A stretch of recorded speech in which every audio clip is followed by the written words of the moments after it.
All right, guys, it's July 19th. It's been a little over a week since I broadcasted this. It was followed up by some tremendous rains, and germination has been good. If you can see right down in here, there's quite a bit of buckwheat right in there. We've got some peas coming up. There might be some radish in here too. Looks mostly like buckwheat, which is what I'm hoping. There is definitely some radish right there. Oops, right there. There's a radish mix inside of that overhaul. Another bean. I'm sorry, that's gonna be a cowpea. I don't think there's any beans in the mix. There might be some beans in the dirty bird. Let's see, there's another cowpea over in there.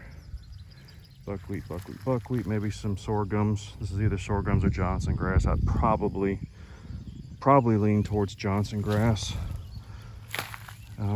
which is fine. If this buckwheat, it'll reach a point where it should shoot, and maybe it'll overtake. Another radish right there.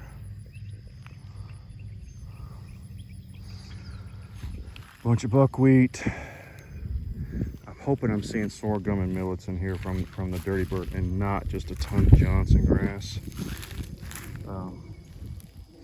It would end up serving the same purpose for what I'm doing here, but I'd rather see intended plant growth than some type of brassica stemmed out right there, producing again out the top.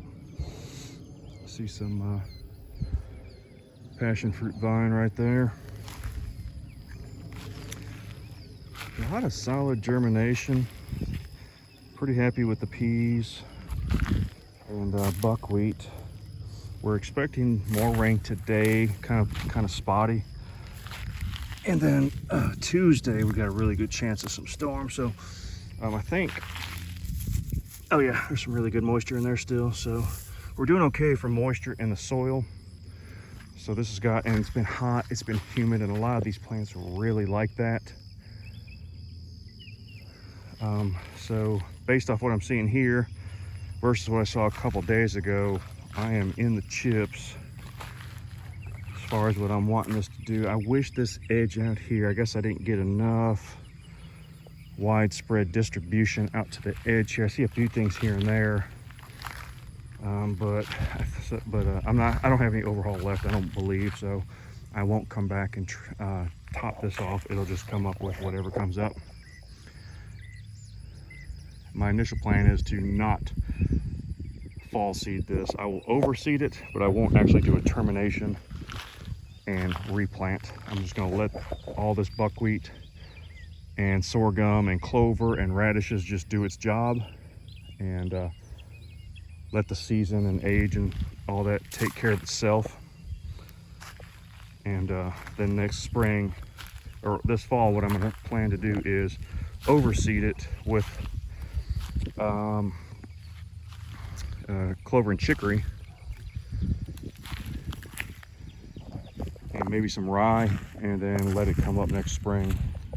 Looks like a radish right in here coming up that survived the spring, and let all that come up in the spring, pump some nitrogen into the ground, and see where we stand. I want to do a screen in here next year again, so I'll probably dedicate some pretty good fertilizer to this strip around the edge.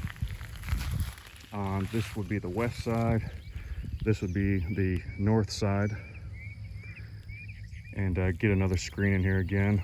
I don't think the screen on the outside is taken very well.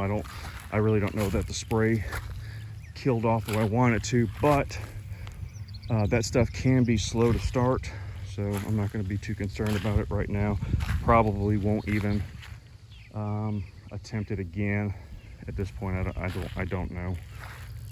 Let's see, this west side of the plot. Okay, buckwheat, peas, buckwheat. Okay, so yeah, so looking at this from a distance, it doesn't look the best, but as you get on top of it, some radish, peas, buckwheat, peas.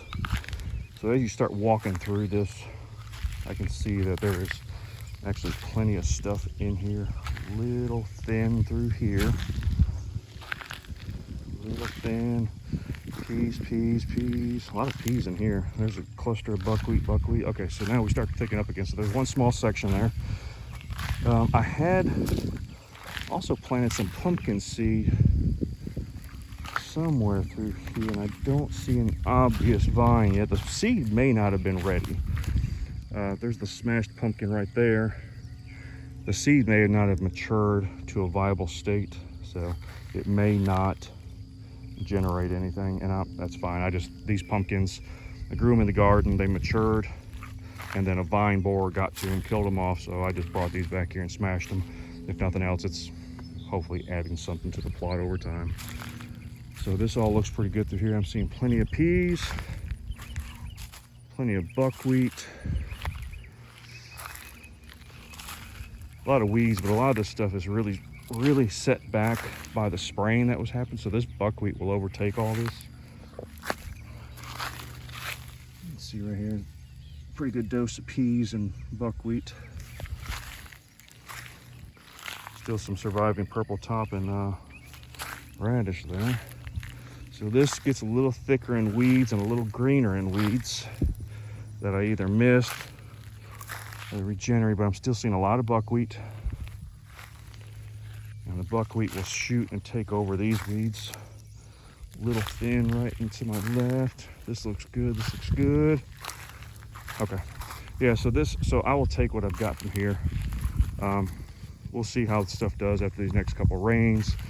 And of course, with it being July 19th, we've got kind of up in the air what I'm doing for the fall, because we got a velvet hunt at the end of August for 3 days. I like to have food down, but at the same time, they legalized baiting for us this year. So I may just work off the baiting and use a better quality feed instead of just straight corn and flavored corn. And I've used some bits and pieces of Field and Stream protein feeds and some fortified stuff. So I may just increase it. And from what I've seen, Big and J's got a pretty good protein feed that seems very attractive. So I may just go with that. And then my food plot planting would be anywhere from a month from now to 6 to 8 weeks from now. And that's all going to be based off weather.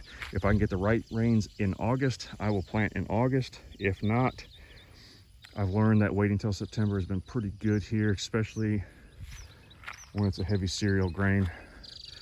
And this is still kind of drying out from where I sprayed it. There's some stuff in here that's come back, crabgrass and that crap there it'll die off really easily. The problem is it's so thick. Once I broadcast the seed, I got to drag really good to get that seed down to the ground, and then spray it off and kill it. A lot of it out there looks pretty good, so I'm not too worried about the brassica seeds, clover seeds, stuff like that. That'll get down. It's when you get into the peas, even sometimes the radish, and then definitely cereal grains can have a little trouble getting down to the dirt when the thatch is too thick. So I think the way I did this, I think it's actually going to be pretty good. I drugged this over while it was alive and was able to kill off some stuff just by the dragging. Then I come back and sprayed it. Well, you can see a lot of it's still kind of standing. So it's going to dry out standing. And then also with it standing, it gives me room when I broadcast seed that the seed can get to the dirt easier. So this might turn out to be pretty good. But anyways, we're a little ways away from that. We got plenty of time for this to dry out, plenty of time for some rains to come in, and hopefully maybe some of the microbes will get up and start eating it as the rain falls. And I think we're in pretty good shape. So I appreciate everyone checking in. I'm going to be posting some pictures of the chestnuts trees on Facebook. We've got some pretty crazy burrs and hulls. Let's see one, might be able to see it. And they're doing pretty good. I got to do a video on these chestnuts eventually. So, but I appreciate everyone checking in, and we'll see you on the next one.